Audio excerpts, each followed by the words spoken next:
El giro fringe del arte.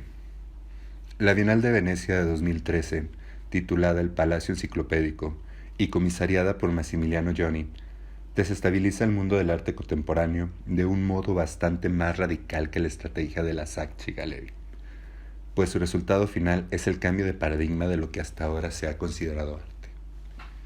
Esta exposición tiene una importancia semejante a aquella otra de 1964, proyectada y realizada por Leo Castelli e Ileana Sonnabend, que señaló la consagración del pop art y el fin de las vanguardias históricas.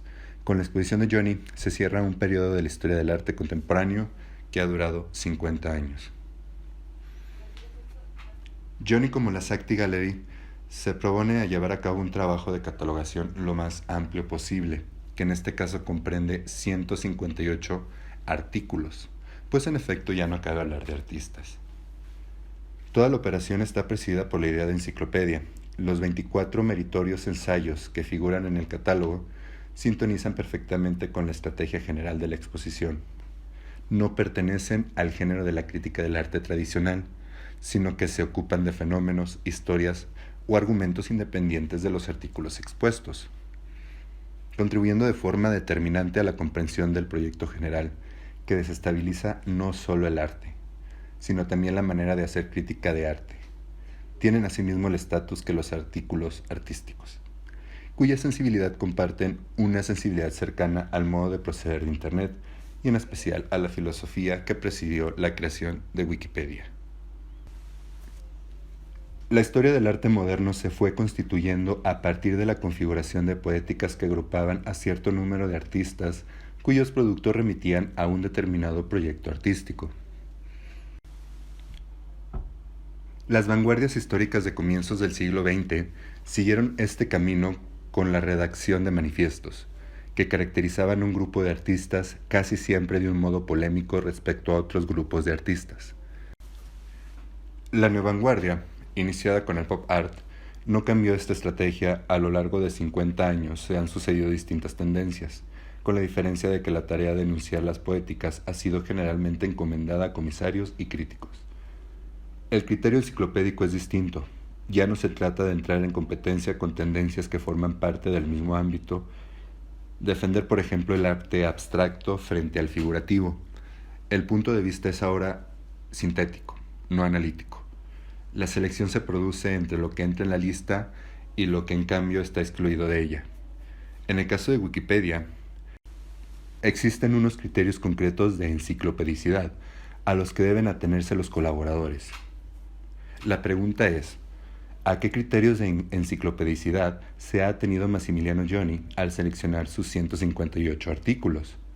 Es decir, ¿qué tienen en común estos artículos? La respuesta está en la obra que da título a toda la exposición y que figura en la cubierta del catálogo, El Palacio Enciclopédico. No es el proyecto de un artista o arquitecto cualquiera legitimado por el mundo del arte, sino un modelo arquitectónico, hecho de madera, plásticos y latón, de algo menos de 3,5 metros de alto y forma cónica, constituido a principios de los años 50 del siglo XX, por un diletante italoamericano llamado Marino Auriti. La intención del autor era que en el palacio albergase todas las conquistas de la humanidad, desde la rueda al satélite. La construcción tendría que haber estado rodeada de estatuas de hombres y mujeres ilustres de todas las épocas, y haber ocupado un espacio equivalente a 16 manzanas de una gran ciudad, que en la imaginación de Auriti debería de haber sido Washington. Se estimó su coste en $2,5 millones de la época. Abandonado durante decenios en un depósito, la maqueta se convirtió inopinadamente en el emblema de una de las más prestigiosas bienales del arte del mundo y proporciona el criterio hermenéutico que guía a la selección de las otras 157 obras. Como se ha dicho, esta bienal ha provocado una desestabilización del mundo del arte muchísimo más importante que la estrategia artística de la Saatchi Gallery, que se ha limitado a disparar el número de artistas y de críticos, sin alterar una condición sociocultural que se remonta a la neovanguardia, sino directamente al Renacimiento. Aquí en cambio se produce un auténtico cambio en el paradigma de lo que entendemos por arte y artista, De hecho, Auriti era totalmente ajeno al campo artístico y nunca hubiese imaginado que alcanzaría su reconocimiento como artista. Se consideraba más bien un inventor genial. Así, en 1955 se preocupó de defender la paternidad de su invención con una patente. Si tomamos en consideración por uno los 157 autores de esta exposición, encontramos, hermanados bajo la etiqueta de la pasión enciclopédica, las figuras más dispares pertenecientes a un periodo que abarca desde comienzos del siglo XX hasta el año 2013. Un puesto de honor queda reservado al Libro Rojo de Carl Gustav Jung, considerado aquí no como psicoterapeuta sino como artista. El mismo tratamiento se dispensa al pensador esotérico Rudolf Steiner, del que se muestran los dibujos y textos con que ilustraba sobre pizarras el contenido de sus enseñanzas. El pensador Aleister Crowley es en cambio un artista por delegación, ya que proporciona las ideas de sus naipes acuareladas sobre papel a una ejecutante, la pintora Frida Harris. En este sentido, podríamos calificarlo de antecesor del arte conceptual.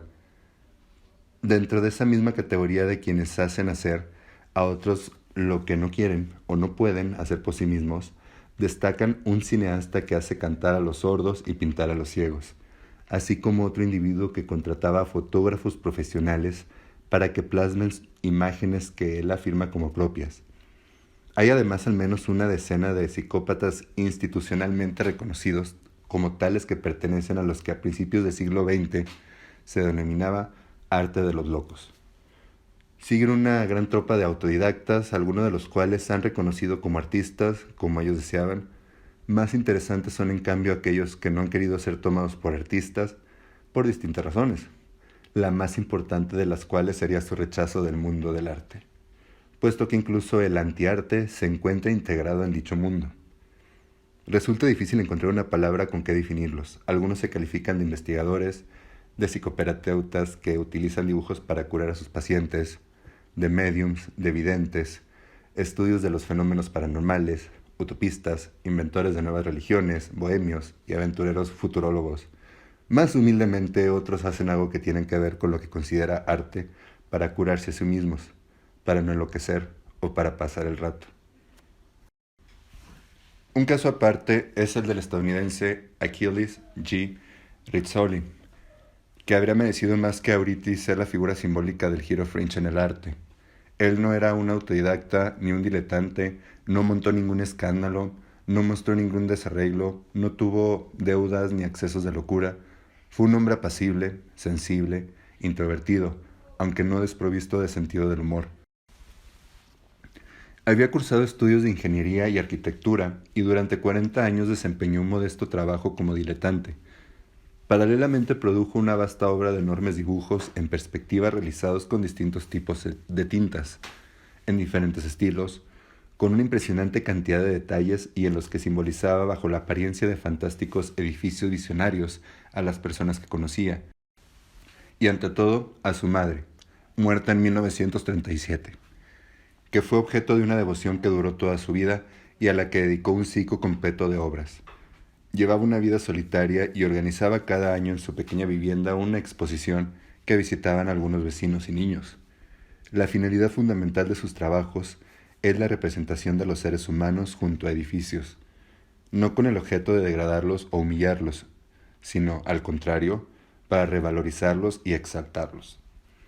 Algunas de estas simbolizaciones forman parte del proyecto de una ciudad utópica bautizada por él con el acrónimo JT, Yield to Total Elation. Esto es, abandónate a la suprema alegría, porque como describe repetidamente, ya no existe ningún motivo para sentirse solos. Es difícil encontrar en el siglo XX otro artista que, desde una posición de absoluta independencia, haya expresado el concepto estético de magnificencia con tal asiduidad y perseverancia, que constituyen una rareza, ya que esta secta protestante es anicónica, paños de presos de cárceles norteamericanas o banderas vudú haitianas. Los exvotos del santuario de Romituzzo representan solo una brecha por la que podría precipitarse una avalancha de enormes dimensiones e incalculables consecuencias político-religiosas. De las reliquias a los parámetros litúrgicos, de las cofradías que huelen a mafias a las procesiones sospechosamente subvencionadas, de los rituales de todo género a las supersticiones más aberrantes, las manifestaciones de la llamada religiosidad popular o de la alta moda eclesiástica proporcionan un material artístico inmenso. Hay por otra parte quien hace un cuadro en un solo día y quien en cambio invierte en él varios meses, afectado de un perfeccionismo obsesivo compulsivo. Los trabajos hechos de una vez coexisten con las obras de los maníacos del detalle. Son muchísimos los empeñados en fotografiar, filmar, dibujar o pintar visiones, sueños, parasomnias, epifanías o fenómenos ópticos raros. Resultan así incontables los cineastas y videoartistas extravagantes procedentes de cualquier país o cultura que dedican sus obras a las ciudades astrales de Brasil, donde vivirían las almas de los muertos, o bien a los que tratan de escapar del exceso de la visibilidad, refugiándose en los lugares más inaccesibles. En el extremo opuesto hay quien, más humildemente, solo pretende transmitirnos técnicas artísticas antiguas, como la miniatura o el dibujo, teñidas por anacrónicas en el mundo del arte.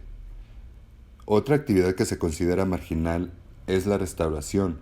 Un caso realmente límite es el de dos personas dotadas de una gran habilidad manual que restauran las 387 casitas encontradas en una bolsa de la basura, realizadas por un jubilado, un tal Peter Fritz.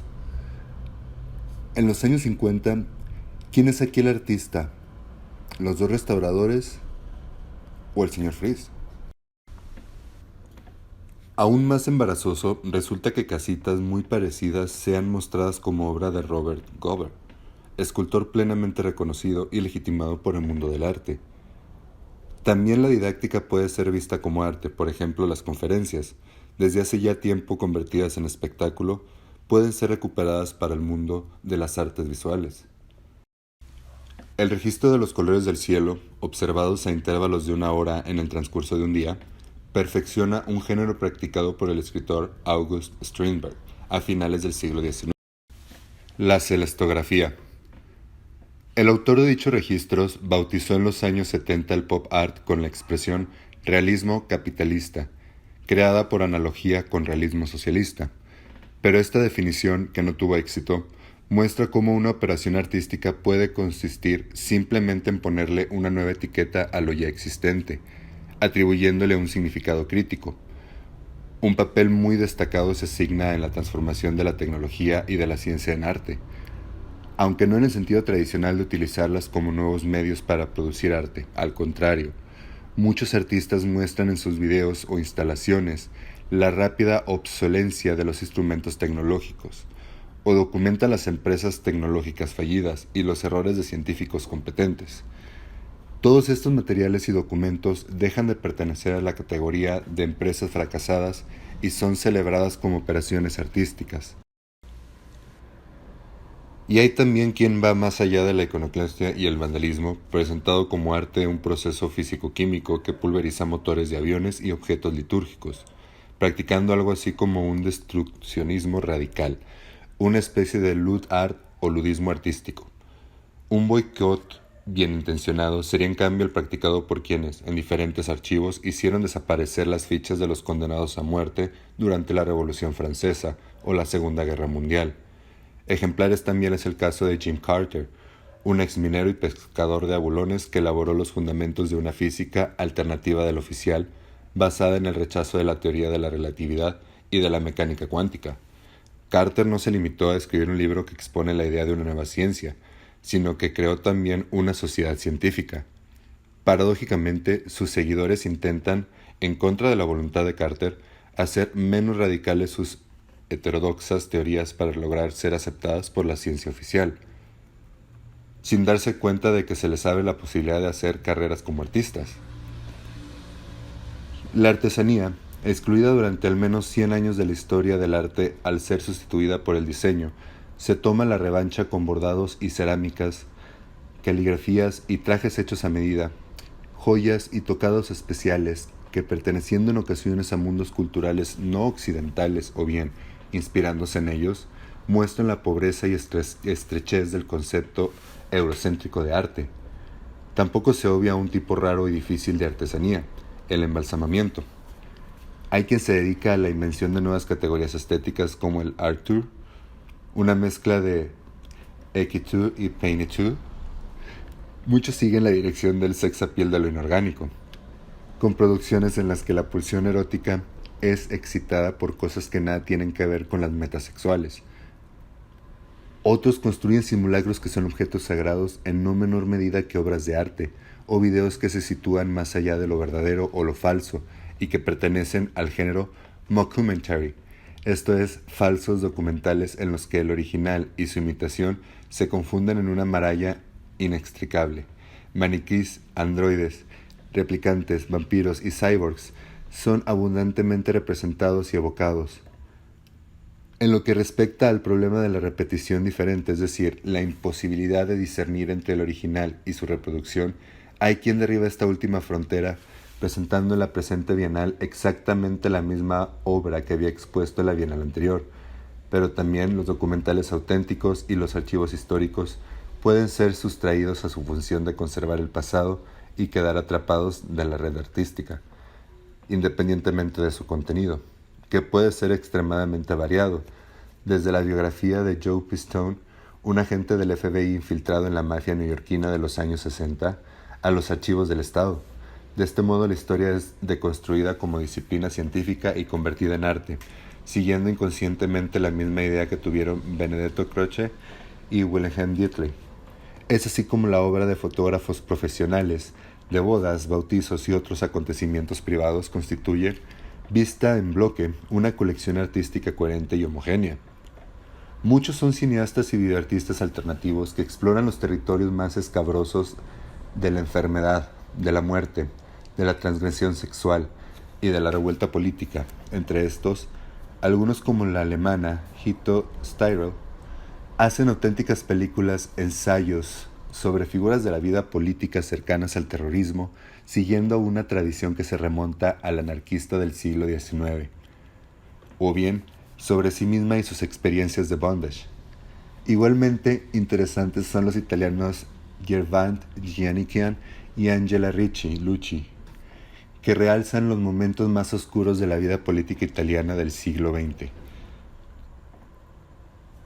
Otros votan por una poética de realismo histérico, o muestran el cuerpo humano desde dentro, o dan voz a minorías étnicas y políticas como el American Indian Movement. Un caso especial de body art es el de un italiano que transformó su cuerpo y su apariencia física hasta convertirse en una copia de su padre, para lo que tuvo que engordar, teñirse el pelo de blanco, llevar el mismo traje y comportarse según sus costumbres. La transformación duró 5 años. Más allá del mainstream, del mundo del arte, quedan muchos microcampos como pueden ser el folk art, la ilustración, el libro de artista, los tebeos, el bricolaje, el discernment, las representaciones visuales. En esta bienal han recibido pleno reconocimiento artístico. Lo mismo se puede decir de tendencias que han caído en la marginalidad, como la pintura, la abstracción, el constructivismo, las investigaciones cinético-visuales. En mi opinión, la indagación más original es la plasmada en Sonography, de Chana Horwitz, que realiza composiciones visuales similares a gráficos que pueden ser utilizadas como partituras para performance de danza, música, luz y cine. La idea del fondo es que la limitación del lenguaje visual a simples sistemas y secuencias lógicas abre innumerables posibilidades.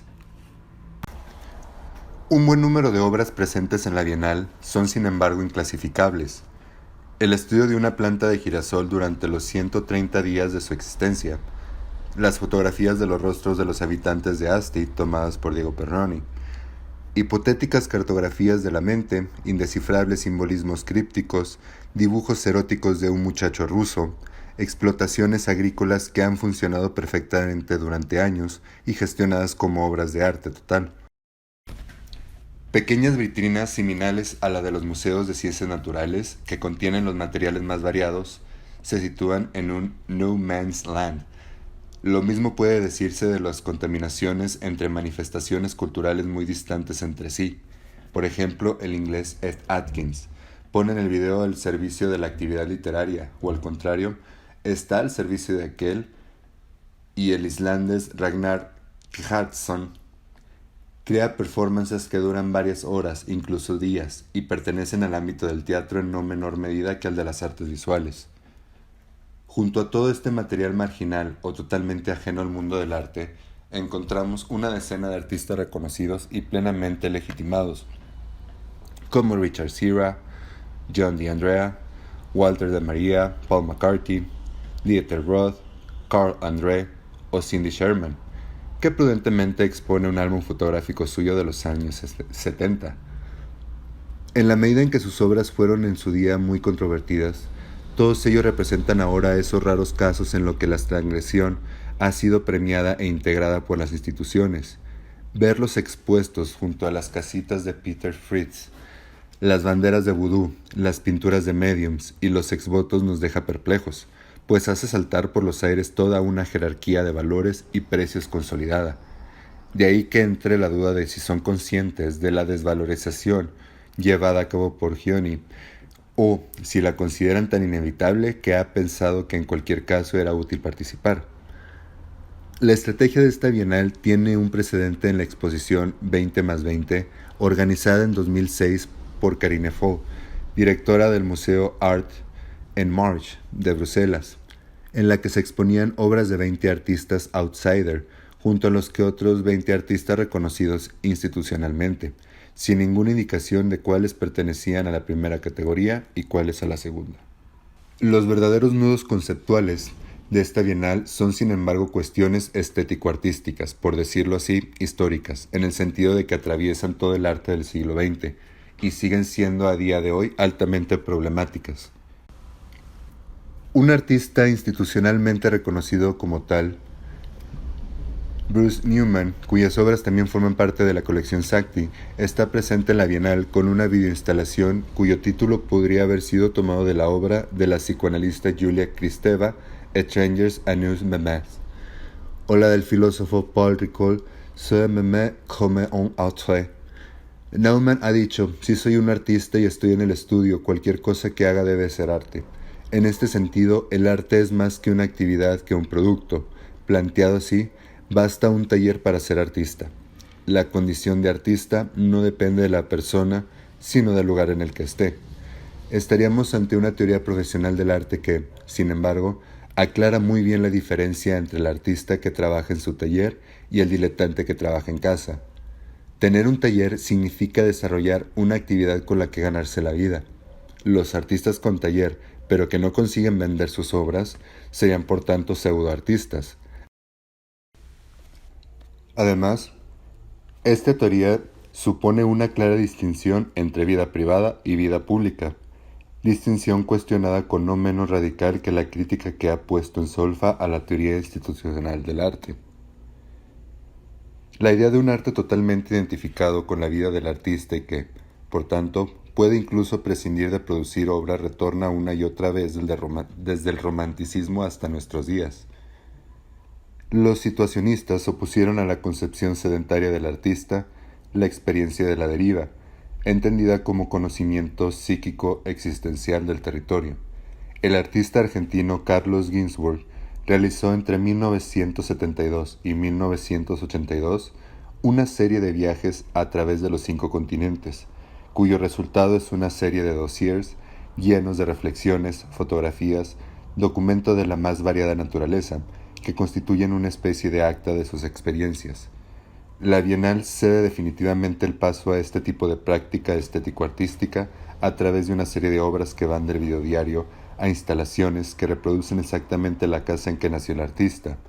Digno de señalarse es el caso del belga Patrick van Kackenberg, que presentó como obra de arte bajo el título Living Box la barraca donde vivió 4 años, barraca que bien podía entenderse como una burla del taller de Newman. pero el caso límite de este enfoque neoexistencialista está presentado por la experiencia que acabó trágicamente y de que desgraciadamente le pasó inadvertida a Massimiliano Gioni. Se trata de una performance itinerante, Sposa in Viaggio, emprendida por Pippa Bacca, seudónimo de Giuseppina Pasqualina di Marineo, con una amiga suya que debía consistir en atravesar en autostop, vestidas ambas de novias, varios países de la región de los Balcanes y del Oriente Medio para acabar en Jerusalén. Cuando viajaban por Turquía, las dos amigas se separaron.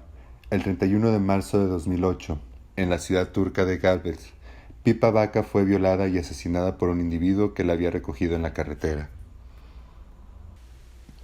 La segunda cuestión tiene que ver justamente con la idea de colección, cuyo carácter problemático no es nuevo. Para ser creíble, una colección no solo ha de ser homogénea, sino también explicitar las razones epistemológicas que la justifican. En otras palabras, ¿qué tienen en común las cosas coleccionadas? ¿Y por qué merece la pena coleccionarlas? Johnny muestra dos casos opuestos: las obras gráficas del sudeste asiático y Melanesia de la colección de Hugo A. Bernatzik, y los materiales más disparatados reunidos por Uri Aran, bajo la etiqueta de formalismo burocrático. La primera obra es el resultado de las investigaciones etnográficas de un eminente estudioso austriaco, que dedicó su vida entera a la ciencia. La segunda pretende poner al descubierto la torpeza del método burocrático, que homologa, aplicando patrones puramente formales, situaciones y realidades absolutamente distintas. En ambos casos, la idea de colección se pone en relación del arte. En la colección Bernatzik se produce un deslizamiento del contexto científico al expositivo. El segundo caso se sitúa dentro del arte conceptual, donde la idea es más importante que la obra. Queda sin resolver el problema principal: ¿cuál es la diferencia entre atesorar y acumular? En el psicoanálisis ortodoxo, la figura del coleccionista presentaría los rasgos propios del carácter anal, císatero, con un extremado sentido de la posesión, avaricioso y especulador.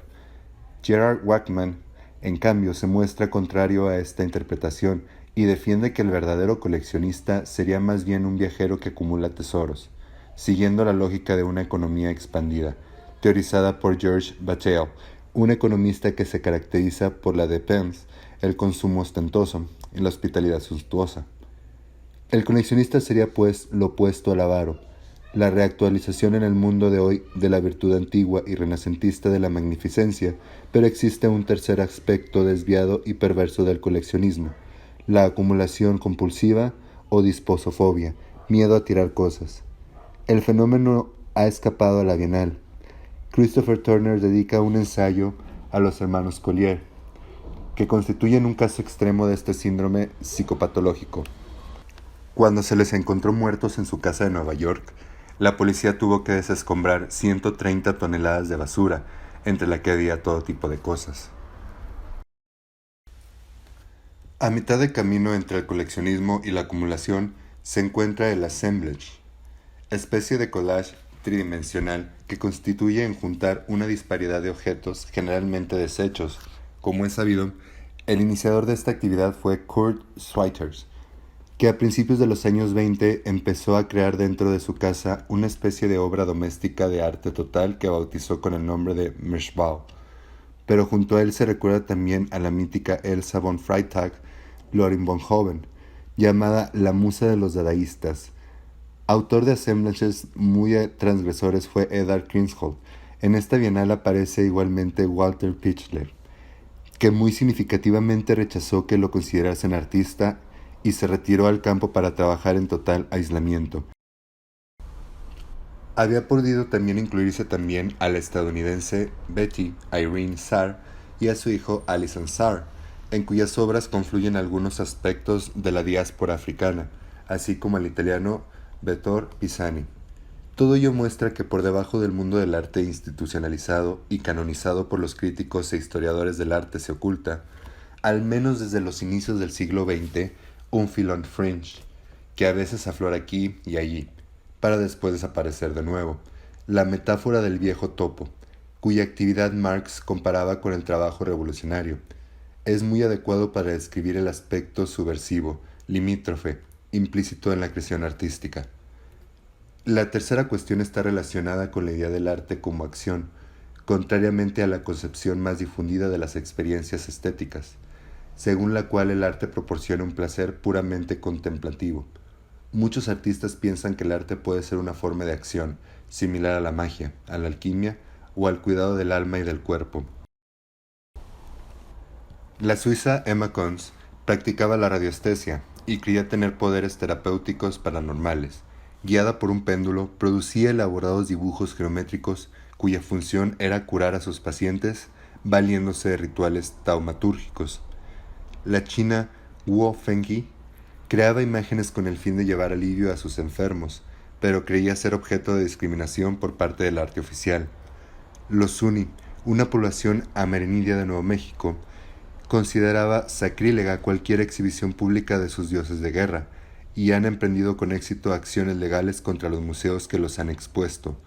Muchas culturas extraeuropeas sienten una profunda hostilidad frente a la recuperación artística y a la consiguiente conversación en espectáculo de sus producciones, aunque otras como las de los maoríes y los Ashanti han aceptado colaborar con los museos para acrecentar su prestigio internacional. El arte como acción es un espejismo que muchos persiguen, pero que solo parece realizable a través de un completo ocultamiento. Así la visionaria sueca Hilma af Klint dispuso en su testamento que sus obras solo fuesen expuestas 20 años después de su muerte. Una última cuestión que la Bienal de 2013 plantea es la recuperación del surrealismo, movimiento artístico totalmente desacreditado desde los años 60 del siglo XX. No es casual que el catálogo se abra con La máscara de André Breton, obra de René Itchep. Además, toda la muestra está impregnada de una sensibilidad surrealista, que se manifiesta en la atención a los fenómenos paranormales, a los sueños, al esoterismo. Los pintores surrealistas están igualmente bien representados de Dorothea Tanning y Enrico Bach, al mítico Hans Bellmer o Pierre Molinier. No menos importante es la revalorización del surrealismo etnográfico. Una de las críticas dirigidas al mundo del arte ha sido la de ser, en el fondo, exclusivamente euroamericano, incluso cuando asimilaba artistas extraeuropeos. Fuertemente arraigados en sus culturas de origen están en cambio Papa Ibra Tal, el artista oficial de Senegal, y sobre todo Frederick Broly Bouhari, de Costa de Marfil, fundador de una nueva religión, la Orden de los Perseguidos, iluminada por revelaciones sobrenaturales. Este artista transcribe en un alfabeto pictórico una lengua casi extinguida y sostiene una interesante teoría según la cual todos los seres del mundo animados e inanimados, orgánicos e inorgánicos, son la escritura de Dios. Altamente revelador del ostracismo ejercido por el mundo del arte contra todo lo que parece ser vagamente surrealista es el caso del pintor estadounidense Philip Guston, importante exponente del expresionismo abstracto.